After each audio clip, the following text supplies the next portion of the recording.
I think you're making a mistake. I think you really want to talk to me. I think you're making a mistake if you miss this movie, because it is unlike anything you have ever seen before. Even calling it a special effects masterpiece would be a huge understatement, and I can assure you, you are never going to see anything like this in movies today. This is Movie Recommendations, and today I'm going to tell you why you should watch 1986 The Fly. The movie, directed by David Cronenberg, follows a young scientist on the brink of discovery who tries to bring attention to his new invention. Molecular decimation, breakdown, and reformation is inherently purging. He is played by Jeff Goldblum, who is just fantastic in this role. Mostly playing himself, as he so often does, he gives a performance that is equal parts odd and charming. The beautiful young lady at his side is Gina Davis, who joins him as the interested reporter he shows his invention to. As they get to know each other, they start to fall in love, while the work on his invention proceeds. Everything seems well, until one day things go horribly wrong. I don't want to go into any details since this is a spoiler-free video, but let's just say one of his experiments goes wrong and causes permanent changes in him. The nature of these changes can be hinted at by saying this film belongs to the genre of body horror and is definitely not for the squeamish.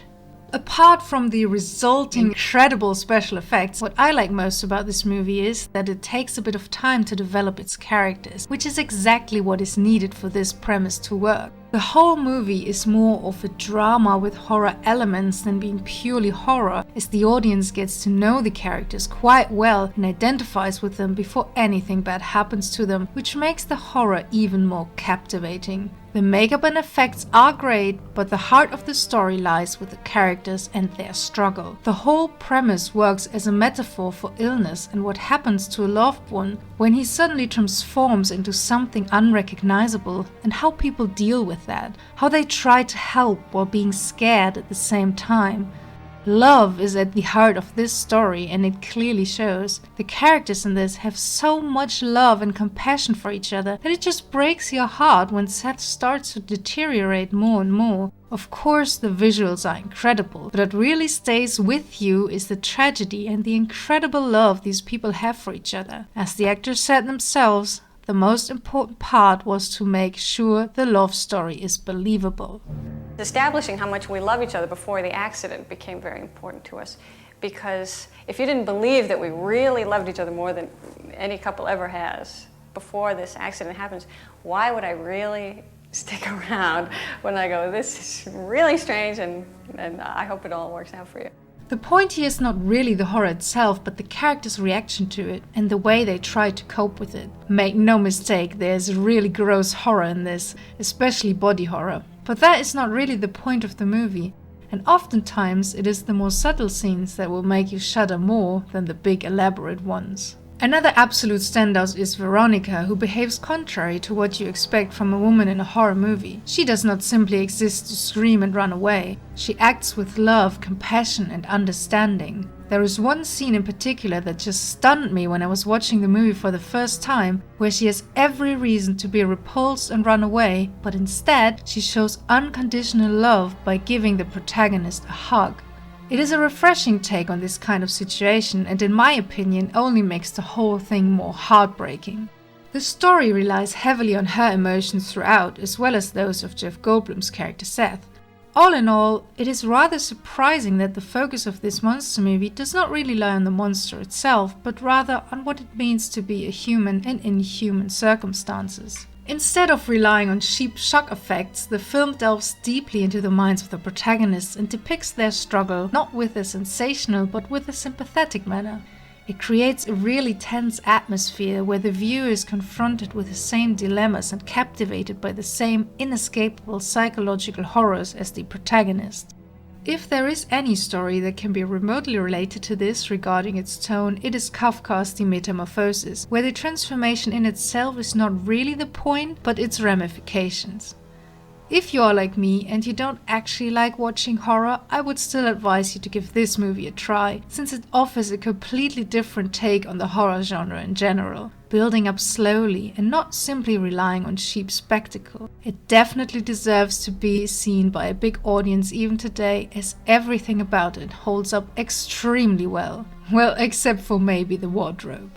The main reason why it is still as enjoyable now as it was when it first came out is the fact that it relies entirely on practical effects. Everything you see on screen exists in the real world. In this day and age, where so much is done in After Effects and green screen, it is just mind-blowing to see these effects and what they were able to do back in the day, having these props on set for the actors to actually react to. Creates a sense of dread and realism modern horror movies just totally lack. I will not show many of the effects to you as this is a spoiler-free video and I want you to experience them for yourself, but it is fair to say that these effects are stunning, impressive and utterly horrifying, even today. As I said, all the emotional drama aside, this movie is definitely not for sensitive viewers, and the images created here are very likely to stay with you for a while. There is a reason this movie won the Oscar for Best Makeup, and the word horrifying does not really begin to describe what you're going to see here. But even though the ending relies heavily on these effects, they are not what sells the movie for me. The crucial point here is the humanity, the love and utter desperation which is felt during the entire picture. In the end, I'm always tempted to rewind everything to the point before things got wrong, just to have a last look at how happy they all could have been if that one mistake hadn't happened. If you want a captivating tale about humanity and struggle, what it means to truly love someone and be there for them even as they change into something that you don't recognize, while at the same time being baffled by incredible special effects, this is the movie for you. All in all, I would give it 10 Goldblums out of a possible 10 Goldblums. Also, one last advice, if you want to see this film, don't watch the trailer as it spoils way too much of the story and effects, and this film is best enjoyed without having seen any of them. If you're asking yourself how much I love this movie, I own it on DVD and have one fan shirt of it, which I wear regularly. So, did I convince you? Will you watch it? Leave a comment and let me know. Finally, I'm going to leave you with this, because nothing gives me the chills more than these sentences from the trailer. Oh no, what's happening to me? Am I dying? Help me.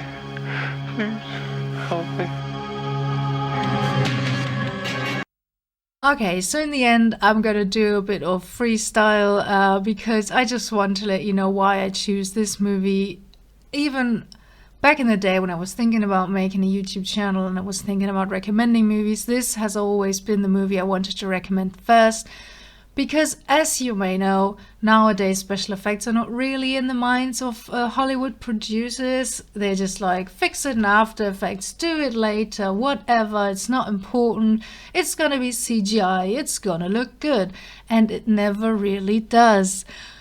So, especially now where the special effects team is pressured and they have to deliver so much in such a short amount of time, and effects from Jurassic Park look better than what they do now because they just don't have any time anymore. I just love to watch movies like this that remind you how powerful special effects can be, that they're not just a tool to use, like say, oh, we'll do it in post, never mind. They should be on the forefront when doing a movie that is special effects heavy. The producer, director, they should have it in their heads that this is one of the most important things. Like they said in Jurassic Park, if the dinosaurs don't look real, the whole movie is not gonna make sense. And it's the same with special effects in every movie, I think. So yeah, this is just very close to my heart. I just love special effects. I love practical effects so much.